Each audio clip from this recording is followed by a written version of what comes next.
Welcome to All Ages Driving School. Today we're going to be doing day 15 of our distance learning education.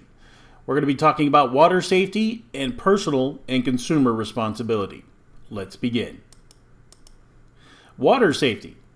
You need to learn how to swim, wear your life jacket, take a boating safety class. If you're ever going to go out there and actually buy a boat, a jet ski, or something else that's going to go in the water that's motorized, you're going to need to know certain skills about how to operate that boat. So a motor safety class, boating safety class is very, very important. And of course, anytime you get in the water, you want to know how to swim.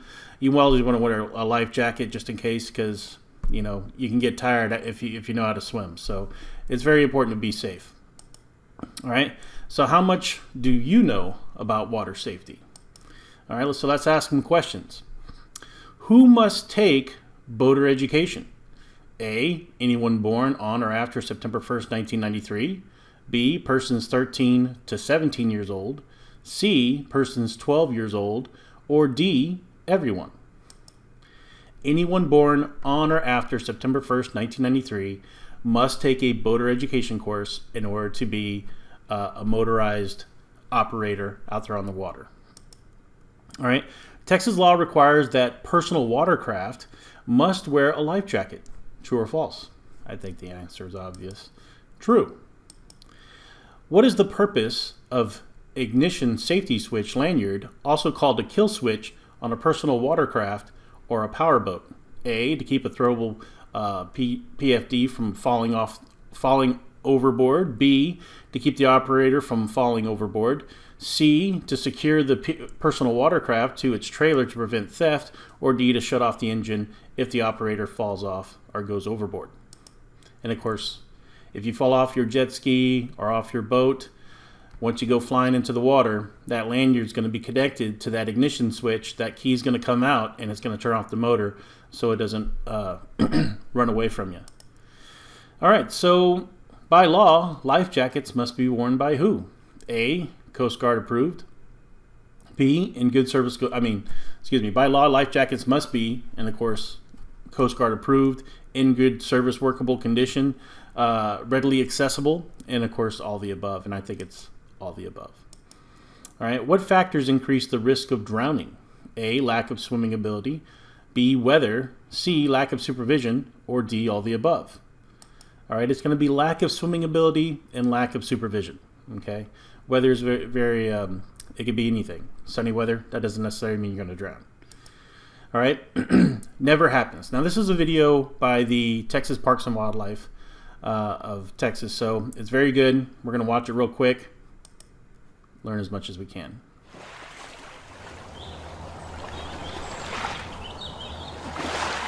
All I remember is making a large U-turn and then waking up in the hospital 10 days later. And the whole time we're just screaming as loud as we can, hoping somebody will hear us. Nobody can hear us, no one's around. I knew it was real whenever I heard the ambulance driving across the freeway over the lake.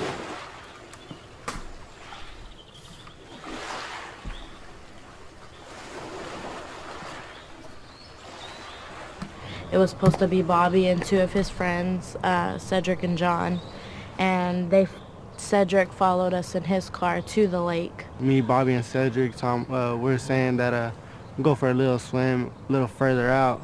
Cedric was like, we should swim out to those buoys out there. And I told Bobby no. And he kept screaming my middle name. He kept screaming Nicole because I wouldn't turn around. I didn't want to listen to him because I already told him no, he couldn't go out there. And he was just like, Nicole, and I turned around and I was like, what? And he was like, I love you. And I was like, I love you too, now get out of the water. I sat in the sand and I turned around and him and Cedric and John were already way out there swimming to the buoys. Bobby was about maybe 5 feet away from me when I turned around to get a little breath, see if everybody was all right. And he actually just hit the buoy and started swimming back. He didn't stop and take a breath. Swam a little more. About 2-3 seconds later, I turned back around when I could touch my feet in the sand in the water, and turned around and Bobby was nowhere to be found. I looked back up and John and Cedric are just standing out in the sand facing the water. And I'm standing there and I'm just waiting because I see 2 people, I don't see 3. And then I was screaming and I was like, where's Bobby? And they were like, I don't know, he hasn't came up yet.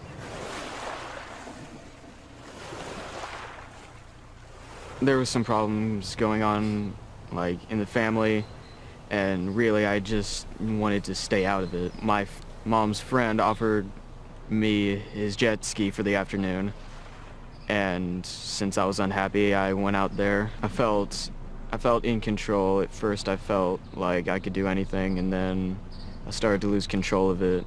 There was a couple on the other side of the lake that I remember. They were going 40. The tip of their jet ski hit me in the torso. The whole thing took place a couple feet up in the air above the surface of the water. And we'd left my grandmother's house. It was me, Brandon, and Taylor. We loaded up my boat, and we headed out to fish to check some trot lines. We checked the fish. We only had 2 small fish on the trot line, so we decided, you know, with the storm blowing in and as bad as it was starting to get, because it was getting worse and worse by the minute, that we would just go ahead and leave the fish there.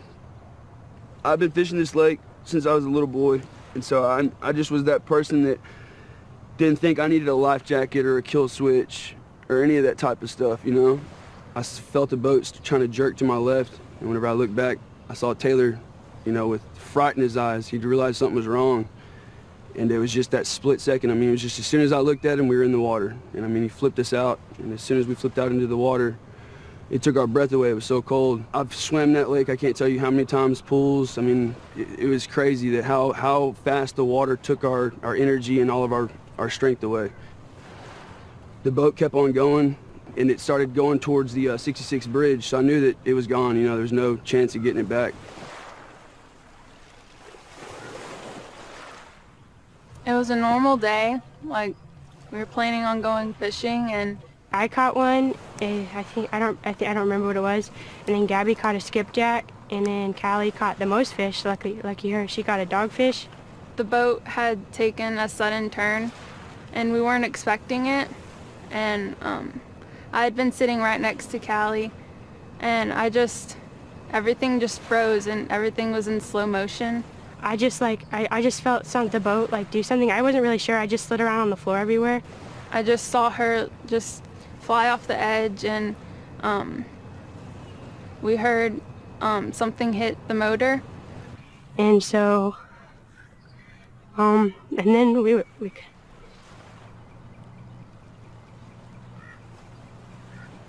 We were all wearing life jackets, because if not, I definitely would, without a doubt, would have drowned. They pulled me onto the boat and took me to shore. After that, the male who was driving the other jet ski started performing CPR.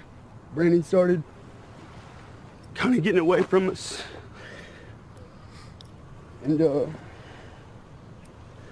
I just remember Taylor and me looking at each other and knowing we'd really messed up.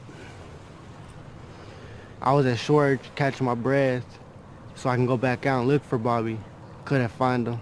After 20 minutes, stayed out the water, and police officer showed up. We saw her float to the top.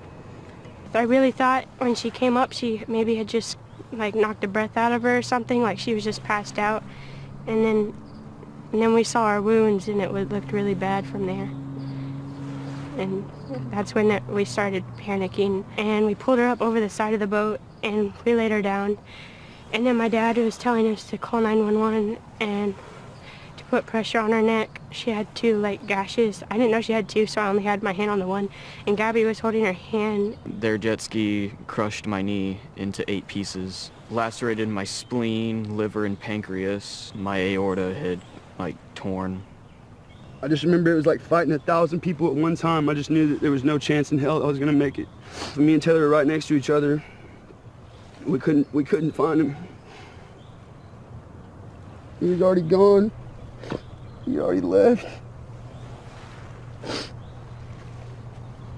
And me and Katie just held Callie in our arms, just told her we were there for her, that everything would be okay. And then we started telling her that we loved her and what a great person she was, because she was she was as close to perfect as perfect could be, you know. Finally, I saw the boat coming back to the shore, and I saw Bobby's body, and he was laying on the stretcher, and they laid him in the sand.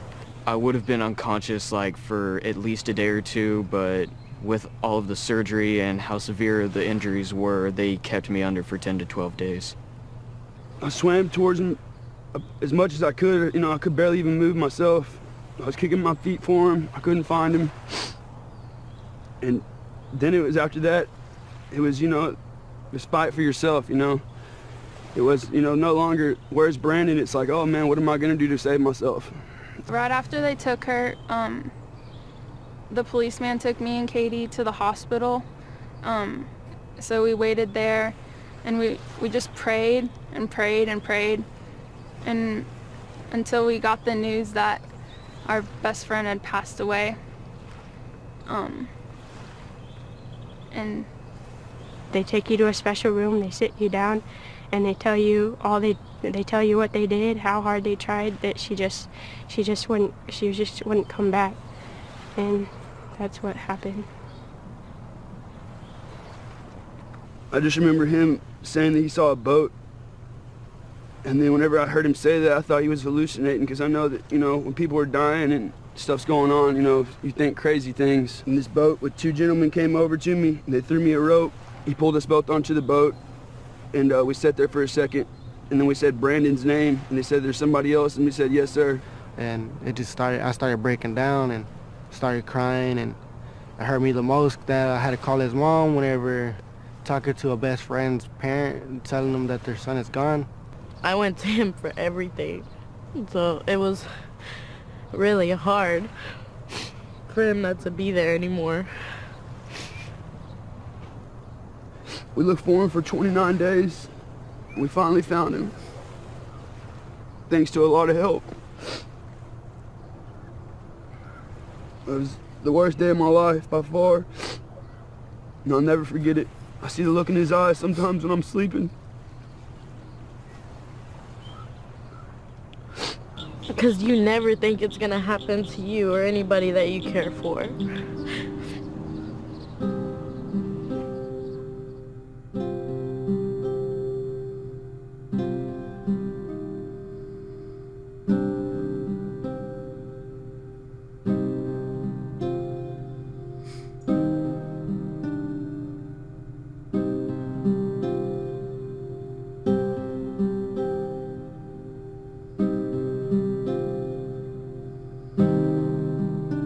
Never go beyond your limits because you're on the water.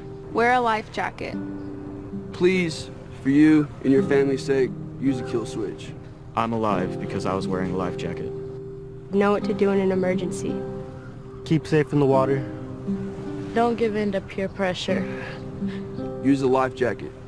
Take a boater safety course. It can save your life.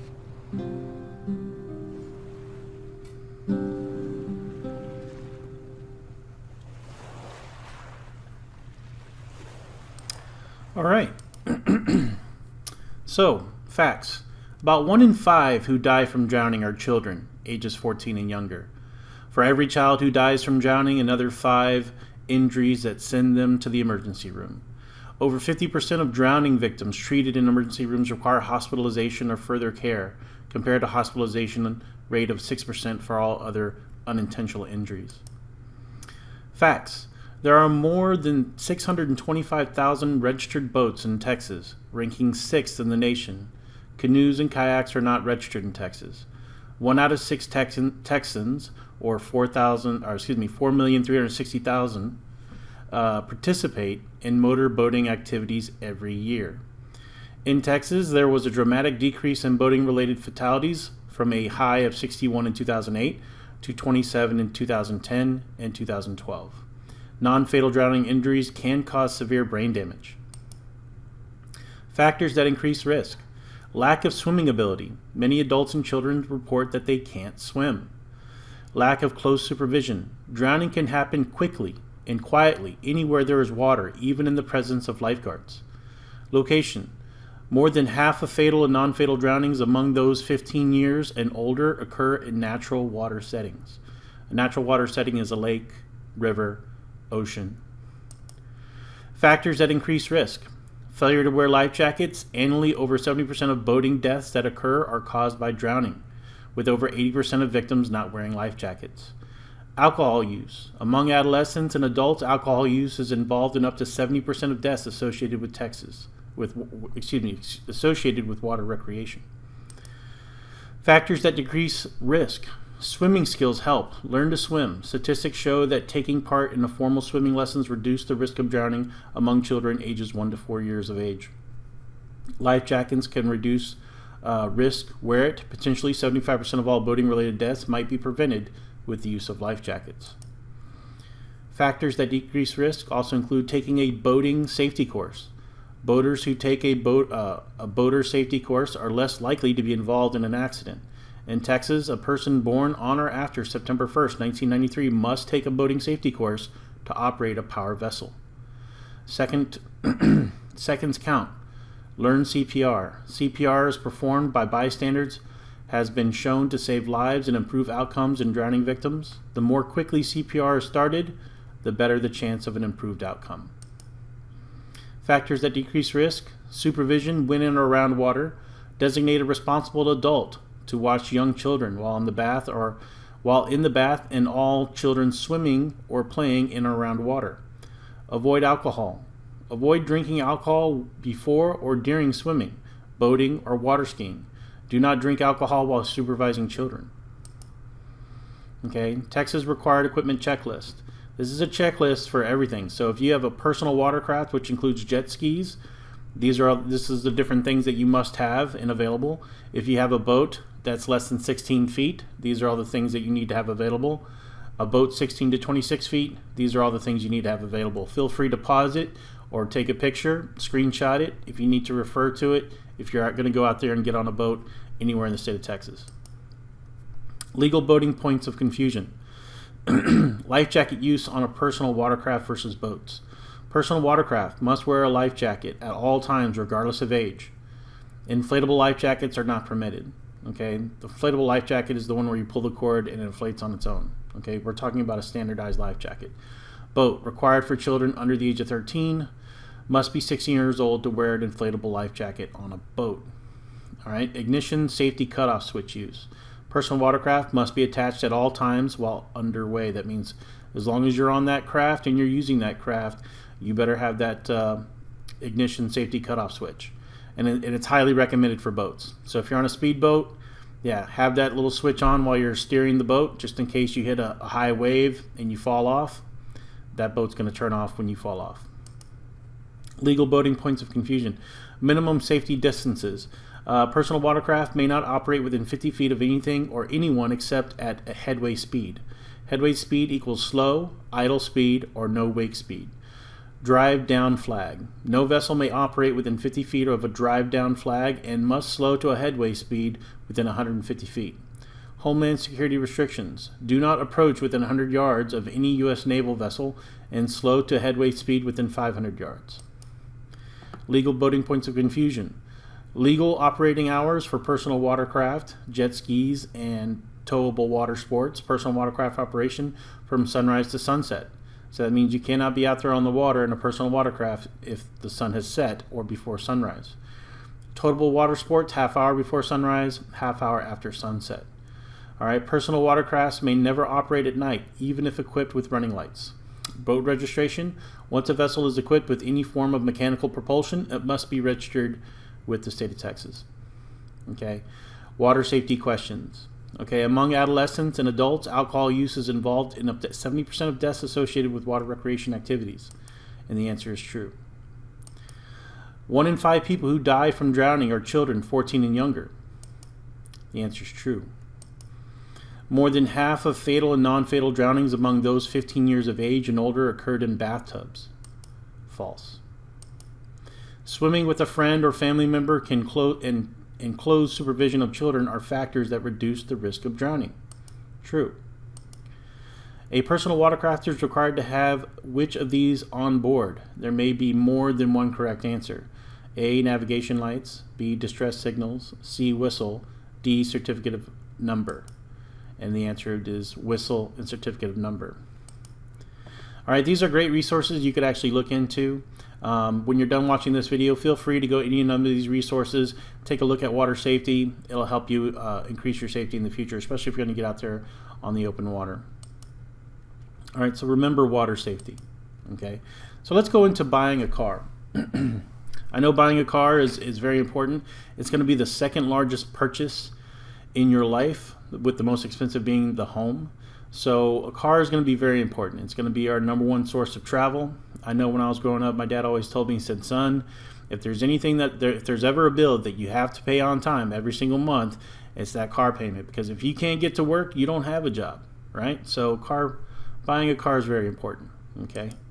So steps in the car buying process, all right? Number one, identify your needs and wants. What do you need to do with your car, all right? Will you drive a lot of miles? What features would you like to have? You may have to trade off some of the wants for a lower price, right? Unless you're super rich, wants is a luxury. Needs are a must, okay? So when you're out there buying that car, focus more on what you need than what you really want. Because if you try to go for what you want and you can't afford it, you're going to find yourself with no car. All right, 2, determine what you can afford. General guidelines. Monthly payments should be no more than 20% of money left over after paying regular monthly expenses. That means rent, utilities, credit card payments, etc. Or you can utilize the 2010 rule. Total debt monthly payments should not be more than 10% of your monthly net income. So if you bring in $3,000 a month, then your total debt per month shouldn't be more than 10%, $300 a month. So that's a good rule of thumb. All right, cost of maintenance of car. You got gas, you got oil, etc. You got insurance. All these things are going to be on top of what you already pay for your vehicle. So if you pay your car payment, well, you're also going to have to pay for maintenance, and you're also going to have to pay that insurance premium. So there's more than just your car payment when buying a car. All right, identify and research your choices. Compare features of the models against the list of wants and needs. Compare models with the same options. List pros and cons of each model. When I went out there and bought a car, for me, it was all about fuel economy and saving me money, right? So that means I want something that's going to last me a long time, that's going to have very good ratings when it comes to, repairs and things of that nature. How reliable is the car going to be? And then, of course, what is the, the fuel mileage for in-city, right? So when I take all that into account, in the long run, it's going to save me a lot of money, and it's going to give me a good, reliable car, all right? So decide whether to buy new or used. Cost is a major factor in this decision. New car loses much of its market value as soon as it's purchased. A used car may need more repairs. So you got to list the pros and cons of each. All right, you want to get credit pre-approval, right? So if you're out there buying a car, go ahead and get pre-approved for purchasing a car before you actually start buying the car. That way you know what you can afford, and there's no games in terms of, you go into a lot and you see something you really want and you're not sure whether or not you can afford it. Well, by doing this first, you actually go into a lot knowing exactly what you can afford and what you're looking for, so that way it makes things easier, it makes the process go a lot quicker. All right, research insurance rates. Okay, you may be blindsided by how much you have to pay a month in insurance. So if your budget for a car is $300 a month and you get a car that's $260 a month, but then you realize you're going to have to pay over $100 a month in insurance, well, now you're $60 over budget, right? So you want to make sure that whatever car you do choose before you go down to the lot and test drive it, find out how much insurance is going to cost for these types of cars and how much it's going to cost you based on your driving record and all the other factors that go into pricing of insurance. All right, so search for available vehicles. Great place to search is newspaper ads. On the internet, you got Craigslist, AutoTrader, Cars.com, dealers' websites. List cars that meet your specifications, features, and prices. Okay, it's always a good idea to go ahead and shop online first to see what prices are, so that way you're not blindsided when you go to the dealership. All right, you want to test drive each vehicle. All right, so compare riding, handling, braking, features, and cost. Try all the features. Look for rust and mismatched paint, which could indicate the car has been in an accident. All right, check the history of a used vehicle. Each vehicle has a unique VIN number, vehicle identification number, that identifies the car. The VIN is on the dashboard in front of the driver, and in all the vehicle documents. Request a Carfax report from the previous owner. So if you go to a dealership and you're buying a new car, a used car, go ahead and ask for the Carfax on that particular car, so you know exactly what type of shape that of the car you're getting. What major repairs have been done? Has it been flooded? Has it been involved in major accidents? And maybe even its maintenance history. All right, so you want to get the vehicle checked mechanically, especially if it's a used car. Okay, have the car checked by a mechanic that you trust. Okay, vehicle emissions test to verify that a vehicle meets the minimum clean air standards and safety inspections.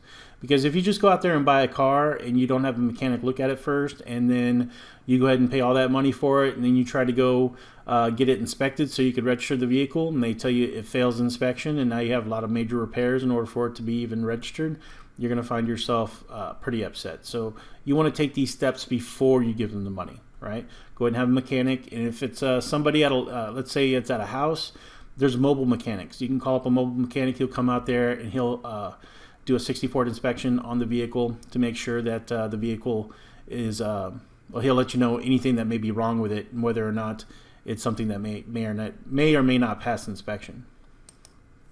All right, determine a fair price. All right, new car sticker price, or MSRP, is called a manufacturer suggested retail price. Never pay the MSRP. Everything is negotiable when it comes to cars. So when you go to a car dealership, you can negotiate literally on almost anything that you buy there. Okay, so always learn negotiating tactics. All right, invoice price the dealer paid for the car. That's what you want to find out. How much did the dealer pay for that vehicle? So that way you know exactly how much room you have to play with when it comes to negotiating. All right, subtract any destination charges.